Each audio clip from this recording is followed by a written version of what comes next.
and marami kasing nakikinig din na lawyers, legislators, para lang klaro yung records. No? There are a few things I rely on. I rely on rules. The Bible is full of rules, and I believe kung ano itanim, yan ang anihin. The Senate, may rules yan.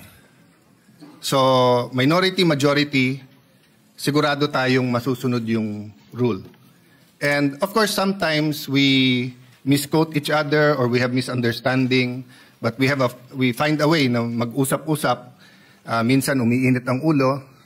I thank Senator Bato for bringing it up. I thank the Senate President for clarifying that he was referring to those commenting outside because wala na po ni isa sa minority ang nagsabing tuta. I think that was comments outside the Senate.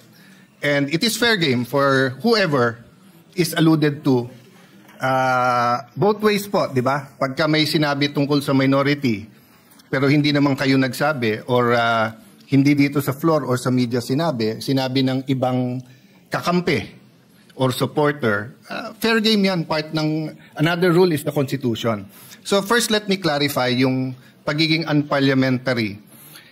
You cannot argue with the presiding officer. That is what, thank you very much. That is what is unparliamentary. You cannot argue with the presiding officer. Klaro yon, we all agree on that. But you can ask a question sa Senate President. Then the Senate President has an option to answer it himself or to pass it to the majority leader or whoever is in charge. But in this case, last week, because it was a decision by Senator Soto, our Senate President, hindi lang ng majority, our Senate President, you chose to answer it from there, which is your privilege. So we didn't mean to argue with you. But the procedure would be to either ask someone else to explain it or for the Senate President to go down at dito po mag-argue so that we do not argue with the Senate President. So if there was any form of disrespect, Mr. Senate President, we did not mean that. Pasensya na rin po kayo. But in the same manner, we have to argue our point of view and rules. Kasi dito, ang daming congressman na nabanggit and wala tayong sinasanto dito. So kung may senador na babanggit, so be it. We have to get to the bottom of all of this. We need a national reset. Dapat lumabas lahat ng katotohanan. Nung sinabi kong we all have to repent, totoo yun. We are all sinners, but that doesn't mean na yung most guilty, yung mga guilty, lahat ng involved dito ay hindi dapat ma-expose at dapat parusahan. Ang problema nga, may gumugulo. At kung ikaw ang mastermind, guguluhin mo to. So ang problema namin, Mr. President, is that and I think the Senator Marcoleta, the former chairman, will bring it up, no? Wala pa tayo dun sa state witness, eh. Nandun pa lang tayo sa protection of the witness, sa mga diskayas. Pero lumipat po tayo dito sa Assistant DE. Nagulat po kami kasi nga, hindi binalik sa Senado when he was still chairman. And Majority Leader, just to be concise, I'll read the rule, ha? Sabi dito sa rules sa page 6 of 7, section 6, subparagraph C, a witness cited in contempt may be ordered detained in such a place that may be designated by the committee alone. May word po na alone. Or with the concurrence of the Senate President. And in our discussion, the new chairman admitted that he was not consulted. It was the Senate President. But I myself, I said, siguro pag nasa ganun sitwasyon, kailangan umakto kagad. I mean, the record, Mr. President, will bear me out, di ba? Na sinabi ko naman, di ba, na ayaw nyo magkaroon ng constitutional crisis, nagsalita yung House, nagsalita yung Senate. Ang problema nga po, hindi naman po simpleng request to ng Speaker of the House, eh. Yung mismong witness, siya nasusunod, eh. Sinabi niya dun sa House, eh, wag nyo na ako ibalik sa Senate, hindi siya binalik. So yes, initially, the issue was not where. The issue is not where to detain him. The issue is who has authority and ano ang rules natin. Ang rules natin yung committee. Ang committee hindi lang yung chairman. But at the last minute, napag-usapan natin dito at hawak ko po ang ating minutes or yung galing ba to sa journal? Transcript, no? Meron pong TSN po to. Nag-motion ang plenary po mas mataas sa committee. So paano po nangyari na si Assistant DE sa simpleng request niya, hindi naman nag-meeting yung committee. Ako as minority leader, automatic, hindi naman ako nakonsulta. So ang problema namin sa minority is not really where he is detained. Ang problema namin, can we rely on the rules? Because ang tamang procedure doon, kung hindi natin pinagbotohan to sa floor, is that either the chairman decides and we all give our concurrence sa chairman, or he informs us, may letter, anong tingin nyo? Then of course, masusunod naman yung majority, minority naman kami. Pero hindi na naman ganun nangyari. Tapos maririnig namin, mababasa na lang namin sa dyaryo or sa internet, or maririnig namin ngayon sa majority leader, na yun ang naging desisyon. Hindi pwedeng magdesisyon ang plenary tapos mababaliktad na lang ito. So the issue is not just Bryce. The issue is also the rules of the Senate. Ganun din po I don't know who wants to answer this. Ano ba ang rule natin pagdating sa CCTV? So I put this on record. I will put it on record. Hanga ako kay Senator Lacson mag-imbestiga. And I support him to go all the way. But hindi ba kung meron tayong sinususpetso dito, you make a request for the CCTV. And then, you have a conclusion.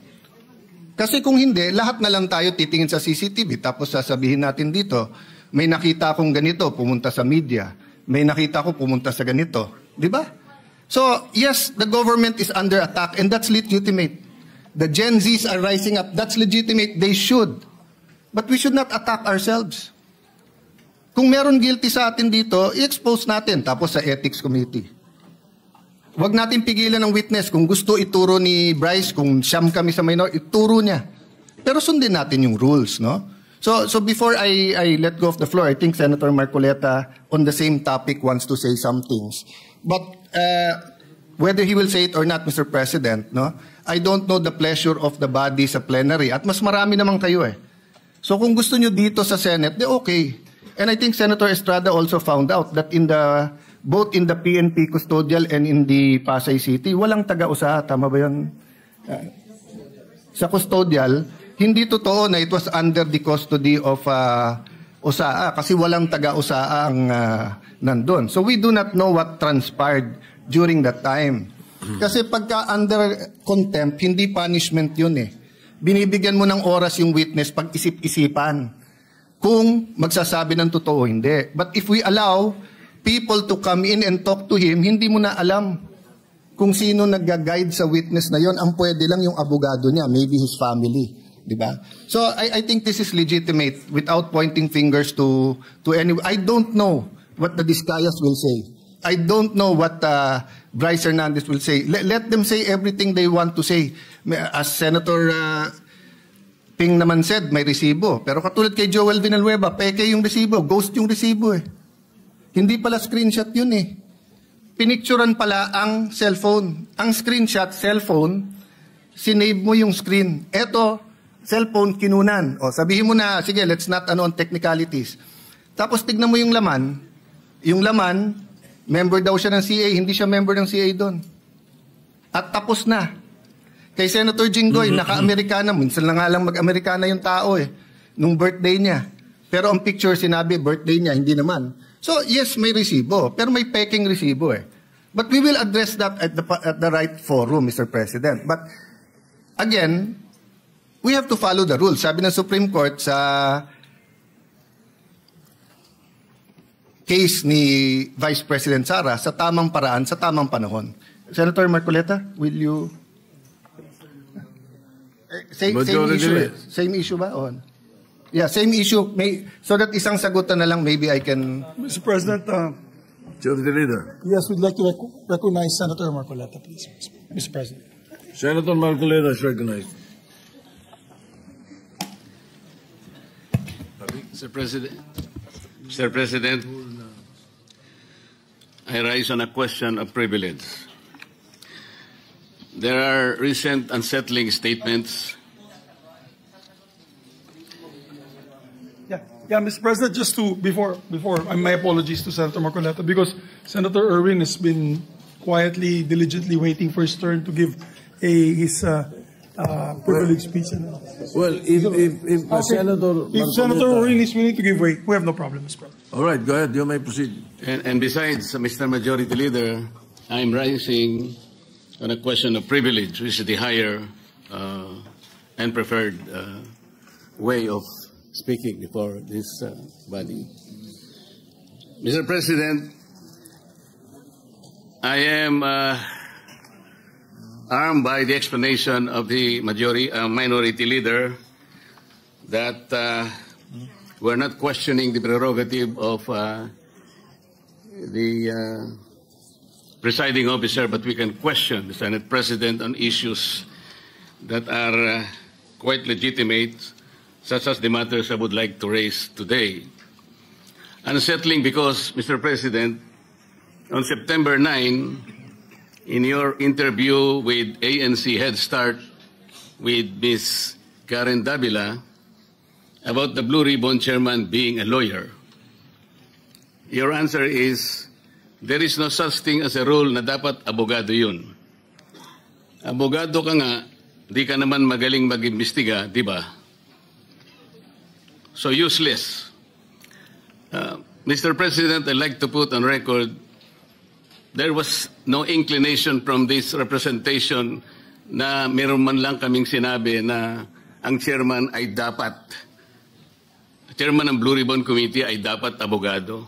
Wala po kaming kahit na shadow ng inclination o any reference to that matter, wala po kaming sinasabi. Ngayon po, yung sinasabing abogado ka nga, di ka naman magaling mag-imbestiga, hindi ko po alam kung sino po yung tinutukoy ninyo, sapagkat narinig din po kayo sa inyong mga interviews. Sinabi niyo po, Mr. President, na maraming dissatisfied sa direction na tinahak po ng aking investigasyon nung ako pa po ay chairman ng Blue Ribbon Committee. Hindi ko po alam kung sino po yung dissatisfied sa mga members natin. Wala naman pong perpekto, Mr. President, pero sa akin pong pananaw ay ginawa ko po yung aking makakaya. Kung meron man po akong pagkukulang, ay humihingi po ako ng tawad sa aking mga kasamahan sa Blue Ribbon Committee. Ngunit hindi ko po sinadya na ilihis sa direksyon ng tamang pag-iimbestiga ang ating Blue Ribbon Committee. Noong September 10 po, 2025, ang programa pong Sa Totoo Lang, sa 1PH, nandun po yata si Job Francisco, Chicky Berhel, Cheryl Cosin. Ang sabi po ninyo, with reference to the affidavit of the Discayas, may suspetsa kami na inedit yung affidavit. Mr. President, ito po ay indirect affront to the integrity of this representation. Yung lamang pong pagsuspetsahan niyo na inedit yung affidavit, paano kayo nagsuspetsa? Ano po ang ginamit ninyong batayan at pagsususpetsahan ninyo na maring inedit yung affidavit? Ako po bilang chairman ng Blue Ribbon Committee, nagpakaingat-ingat po ako. Nung sila po ay sa pamamagitan ng kanilang mga taga-lapit, ay minabuti ko pong hingin sa kanila. Sumulat sila sa akin para malaman ko kung talagang meron silang kagustuhang magpahayag ng kanilang saloobin tungkol sa dinidinig natin sa Blue Ribbon. At gusto kong masatisfy ang sarili ko, Mr. President, kung totoo nga at kung bakit nila gagawin. So nakareceive po ako ng sulat sa kanila, handwritten. At nung malaman ko po na talagang galing sa kanila ang pagpapahayag na voluntaryo, sinabi ko, sige, gawin ninyo. At kinakailangan, bago nyo ibigay sa akin, notaryado na yun. At yun pong affidavit na yun, o subscribe sworn statement, Mr. President, ay naibigay sa akin, araw na po, maggagabi na po ng araw ng linggo. in a sealed envelope. At kung sinasabi po ninyo na ang SO